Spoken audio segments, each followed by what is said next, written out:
তারা তাদের গিফট দেখছিল, বাট সেরি তো কোনো গিফট আনেনি।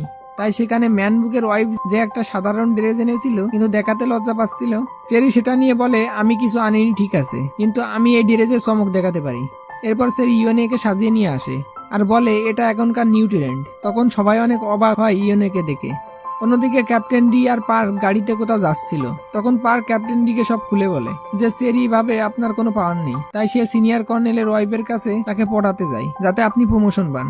এরপর আমরা ক্যাপ্টেন ডি আর পার্কের কথা শুনে জানতে পারি তারা সিক্রেট ট্র্যাক ইউনিটে যাচ্ছে, কারণ ক্যাপ্টেন ডি সন্দেহ করছিল এই ট্র্যাক ইউনিট মনস্টার টাইপের ট্র্যাক তৈরি করে যা দিয়ে ওই অ্যাক্সিডেন্ট গুলো করা হচ্ছিল। তাই সে সেখানে ইনভেস্টিগেট করতে যাচ্ছে। এরপর তারা সেখানে চলে আসে, কিন্তু সেখানকার সৈনিকরা তাদের তদন্ত করতে দিতে চাচ্ছিল না। তখন পার্ক তাদের সাথে গন্ডগোল করতে শুরু করে যাতে তারা এদিকে ব্যস্ত থাকে আর ক্যাপ্টেন ডি তদন্ত শুরু করতে পারে। একটু পর ক্যাপ্টেন ডি চলে আসে আর গন্ডগোল থামায় আর পার্কে নিয়ে চলে আসে। পার্ক তখন জিজ্ঞেস করে কিছু কি পেলেন? ক্যাপ্টেন ডি দেখায় ওই মনস্টার ট্র্যাক যা দিয়ে বানানো হয় সেই ম্যাটেরিয়ালের একটা টুকরো খুঁজে পেয়েছে। অন্যদিকে জোসুল গ্যাংকে দেখানো হয় সে ডিভিশন 11-এর ওই অফিসারের সাথে দেখা করে আর তাকে ইয়ন সেরির ইনফরমেশন দিয়ে খোঁজ নিতে বলে।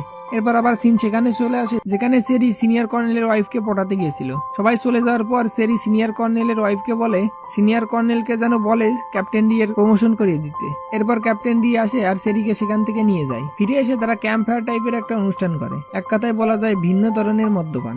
এরকম ডিডিং করতে আমি আগে কখনো দেখিনি। এরপর ইয়ন সেরি ফ্যামিলিকে দেখানো হয়। সেরির বাবা তার ছোট ছেলেকে কোম্পানির সিও ঘোষণা করে। তখন তারা দুই ভাই একে অপরকে সমানভাবে পোষাতে শুরু করে। তখন তাদের মা বলে সেরির ব্যাপারে এখনো কোনো শিওর ইনফরমেশন পাওয়া যায়নি, তাই এখনই কাউকে সিও পদ দেওয়া উচিত না আমার মতে।